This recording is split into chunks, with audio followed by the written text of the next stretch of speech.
Hi everyone, welcome to Living in Northeast Tennessee.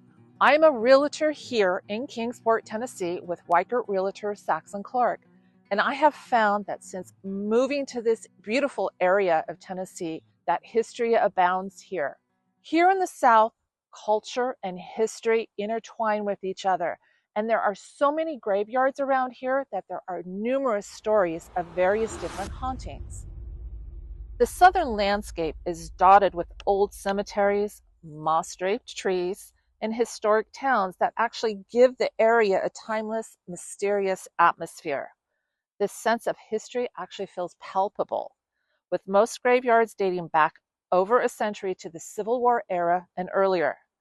These resting places are often the subject of local folklore, adding a layer of the supernatural to the region's cultural fabric. Tombstones weathered by time stand as silent witnesses to history, and walking through these areas at dusk or during misty mornings feels a little bit surreal. You might hear stories of certain grave sites where they are considered restless, or spots where people feel cold chills despite the warm southern air. Each southern town seems to have its own ghost stories passed down from generation to generation. These tales are woven into the fabric of history, whether it's the spirit of a Civil War soldier standing on an old battlefield, or the ghost of a heartbroken lover in an antebellum mansion, or an entire family rumored to haunt a plantation. The South's deep connection to its past make it fertile ground for legacies. The region's complex history, especially with slavery and war, adds a somber tone to many of these hauntings, as spirits are said to linger from lives cut short or left unresolved. Kingsport, Tennessee is no exception to this. We have our own stories and hauntings in this region. And since Halloween is just right around the corner, I thought we could go and visit 5 of them today. You ready? You're ready to get scared? Let's go. Here we are at our first stop, beautiful Rotherwood Mansion. Rotherwood Mansion is currently a privately owned residence, and that particular owner bought this place back in the early 1990s. If you're interested in finding out more about Rotherwood Mansion, you can actually go on the Facebook site that the current owner has, and that is Rotherwood Mansion, Kingsport, Tennessee. The current owner says nothing about hauntings at Rotherwood Mansion. However, this is an older house, and through time, there have been tales and legends that have happened with this house. Now, back in 1818, Frederick Ross, the original owner of Rotherwood Mansion, built this home. He was a wealthy man who had many slaves. However, Frederick Ross was a very nice man. He had a really good reputation and people loved him. He was never cruel to his slaves. Frederick Ross had a daughter by the name of Rowena. Everybody loved Rowena. She was well liked and loved by the whole community and even the slaves on ground. Now, at one point in time, Rowena found her true love and she was scheduled to get married to him. However, the marriage never happened because the day before they were scheduled to be wed, her fiance, who a lot of people actually refer to as her first husband, drowned in a tragic boating accident on the Holston River. Approximately 2 years after that time, Rowena did go ahead and get married. However, her second husband, he did not live long. Within 2 years of their marriage, he died due to yellow fever.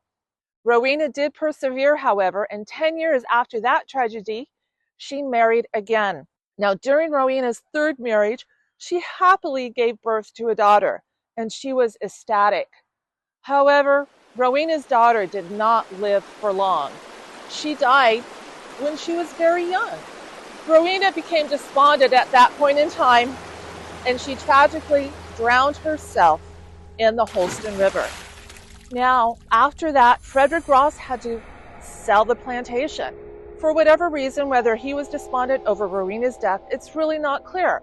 And he sold it to essentially his bookkeeper by the name of Jason Phipps. Jason Phipps, he wasn't a nice guy. He was disliked by everyone, and he was known to be mean and cruel. Now, the story with Mr. Phipps is that his slaves disliked him so much they put a curse on him and he fell ill and died. Now let's jump forward to time. Back in the mid-1940s, Rotherwood Mansion was getting rehabilitated, and some things kind of happened at that point. A worker who felt that he was being watched looked up. He screamed, went pale, and ran away. Later, the worker came back and told the story as to why he ran away. He said that when he looked up, he saw a ferocious looking man with a ferocious beast who was snarling at him. The man pointed at him and ran after him as the worker ran away to the working van. Everyone believes this to be the ghost of Jason Phipps, the second owner of Rotherwood Mansion. Now, I don't know about you, but I have this tendency not to believe all these ghost stories. In fact, I have visited several places that have been supposedly haunted over time, and I have yet to see any ghost. So what do you think? Do you think this beautiful mansion is haunted by either Jason Phipps, Rowena, or maybe even both? Well, that's for you to decide. Let's move on to our next spot. Okay, so here we are at our second stop, the Holston River. Now, along the Holston River here in Kingsport, we have what's called the Greenbelt. This is a pathway that is approximately 10 miles long, and people around this area love it. They can come down here and they can walk along the river, they can run along the river and get their exercise. Well, you may ask, why does that have anything to do with being haunted? Well, the Holston River, the banks of it, have been known to be somewhat haunted because numerous battles were fought here during the Civil War.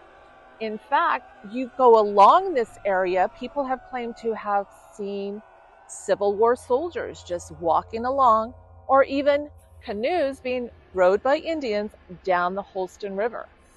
Well, I don't know about you, but this particular area, especially after the stories about the Rotherwood Mansion, seem to be a little bit anticlimactic. Really, walking along here, whether in dusk or on a misty morning, misty foggy morning, your eyes are going to play tricks on you anyway. You're going to see things that aren't really there. Overall, this particular haunting seems a little anticlimactic. So how about if we go on to our next stop and see if we can really get scared? Our third spot that we're talking about today is Long Island. This is a Long Island here in the Holston River. It is approximately 4.5 miles long. Now, it's not as famous as its counterpart, Long Island, New York, but there's a bit of history with this particular island. This island was sacred to the Cherokee Indians, and they held a lot of their rituals here. It was also a place where parlays were held, or talks as they were also known. And this was where different tribes of Cherokees would come and talk over the issues or the transgressions that may have happened among the tribes. Now, even though the Cherokees believed that revenge on their enemies was a noble virtue, tribal laws prevented them from killing of anyone on their sacred island, including the white people. The tranquility of Long Island was destroyed, however, after 1777, when an Indian curse transformed the island into a violent, bloody place. When the whites began settling in Kentucky and Middle Tennessee, Long Island became strategically important because of its location just east of the junction of the North and South Forks of the Holston River. On March 10, 1775, Daniel Boone, along with about 30 different axemen, began work on the Wilderness Trail at Long Island. The colonial settlement in East Tennessee convinced the Cherokees to assist the British Army during this time. And obviously, that was the Revolutionary War in 1776. Now, during this time, the Cherokees attacked the frontiersmen. The defenders of Eaton's Fort retaliated by marching onto Long Island Flats, defeating the Cherokees. On July 20th, 1777, the legendary Cherokee chief Atakula Akula signed a treaty with the white soldiers that required the Indians to give up their claims to lands settled by the whites in East Tennessee. The Treaty of Long Island also forced the Cherokees to relinquish the island to the whites. However, not all of the Cherokee Indians agreed with this. The story goes that as the Cherokees were leaving their lands, a medicine man cursed Long Island, proclaiming that no white men would ever be able to live there in peace. For over 200 years, murder and madness have afflicted the residents of Long Island. As the medicine man predicted, many people have been killed there. During Prohibition, many moonshine stills were hidden on the island, and one person in particular, named Old Man Bishop, invented the Long Island iced tea to hide the drinking in plain sight. Now, if you're from New York, you're going to disagree with this, and you're going to say that the Long Island iced tea was actually invented in Long Island, New York. That's not true, and back in the late 90s, there actually was a settlement on that. People actually met in New York, Long Island, and they had taste test. Well, for all you people from New York, sorry to say, Tennessee won. The most famous murders on this island were committed in 1925 when a fugitive named Keating Wagner gunned down the law enforcement officers who had been dispatched to arrest him. And you may ask, why were there so many murders on this island? Well, come on, with steals and alcohol going on during Prohibition, you don't think people might have killed the lawmen that were coming to stop their business? One of the murders on Long Island didn't have anything to do with liquor, though. It had to do more with a resident who was identified by folklorist Charles Edwin Price as Albert Ross. Mr. Ross was a very religious man. Now, Mr. Ross's son, who was on leave from the Marines, had driven to a local makeout spot, and he had found out that his son and his girlfriend were going there. Because he was such a devout Christian, Ross decided to intervene before a moral sin could be committed. When Moss arrived at the secluded spot on the island, he was shocked to find the young couple in the throes of passion. Before the startled couple could rise from the ground, Ross attacked them. Mad with rage, he began stabbing his son with a long knife. In another version of the tale, he beat his son with a tree limb. After his son had slipped into unconsciousness, Ross killed his son's girlfriend. Dropping his weapon, whether it was the knife or a tree limb, Ross slipped into the darkness, never to be seen again. Not surprisingly, because of all these stories, Long Island has gained a reputation as a very haunted place. It is said that any couples bold enough to venture out to the island for some private time have been terrified by the sight of a wild-eyed, wild-haired man wielding a club or a knife and running in their direction. Charles Edwin Price says that the flickering campfires of the Cherokees can still be seen on the island. People riding down the Holston River claim to have heard the chanting of Cherokee warriors echoing through the night. Occasionally, a ghostly canoe is seen gliding down the river.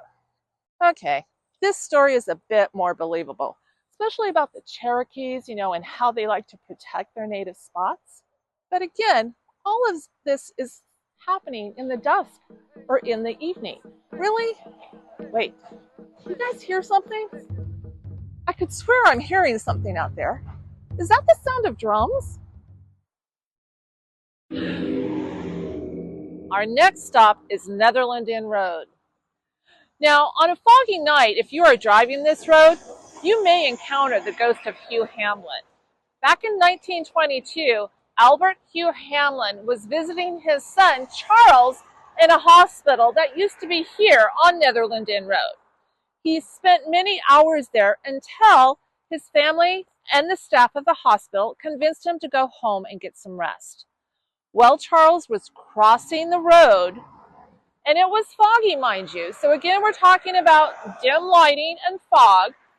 A car was coming down the street, and he didn't see him. Even though Hugh Hamlin was in the middle of the road, waving his arms, trying to get the people's attention, he was tragically hit by the car and later died. Now, on foggy nights, residents driving on Netherland Road claim to see a man wearing a hat and an old-fashioned trench coat in the middle of the road, waving his arms to get their attention, warning them to stop. Some people have actually braked their cars to only have the man disappear. Is this the ghost of Hugh Hamblin, trapped here for eternity? Maybe. Now, Netherland Road is the site of another haunting as well. If you don't encounter the ghost of Hugh Hamblin, you may happen upon a ghostly carriage traveling down the road toward one of the railroad crossings. Don't be alarmed when the carriage suddenly disappears at the crossing. Legend has it that a train hit the carriage many years ago. Really? Here we have another haunting on a foggy, dark night. Why does all this stuff happen on a dark night or in the fog or whatever? Oh my gosh, did you just see that? I could swear I saw something. Really? I'm sure it was like a buggy just driving by. Oh my gosh, I think I'm going nuts. Thankfully, we only have one more place to visit. Here we are at our final place of the 5 scariest places in Kingsport. This is Sensibaugh Tunnel.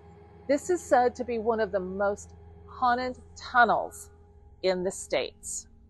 Now, the stories around this tunnel center around Edward Sensibaugh and his family. The first story on this is that Edward Sensibaugh went absolutely nuts and killed his entire family and dumped their bodies here in the tunnel. And in today's society, that doesn't seem really too far-fetched. One of the other stories regarding Edward Sensibaugh has to do with the fact that he was a kind man and he was helping a homeless person. He brought this person into his home, but this gentleman decided to rob him. So in the course of the robbery, there was a struggle. Mr. Sensibaugh grabbed a gun and was going to defend himself against the robber, but then the robber grabbed his young baby. And during the struggle, trying to get the baby away and protect his family, the robber got away and the baby ended up drowning here in the tunnel. And as you can see, there is a lot of water here. So that's not too far-fetched either.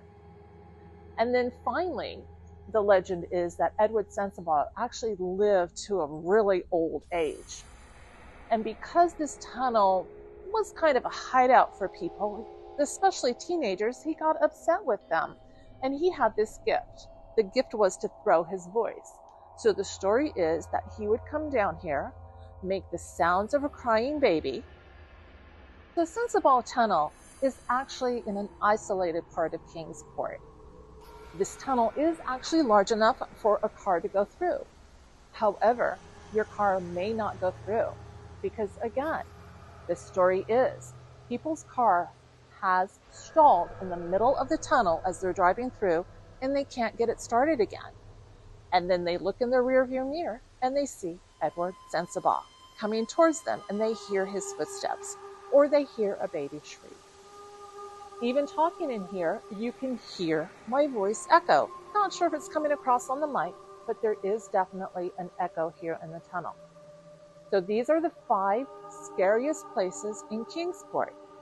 I hope you enjoyed the tour, and if you ever end up coming this way, make sure you visit all these places. Thanks for watching. Wait a minute. Did you hear that? I'm sure there's a baby crying back here. Now, we did pass a house on the way in. You think they have a baby? Oh, wait a minute. Do you see that? Do you see that man back there? That's Edward Sensibaugh. Run, run. We've got to get out of here.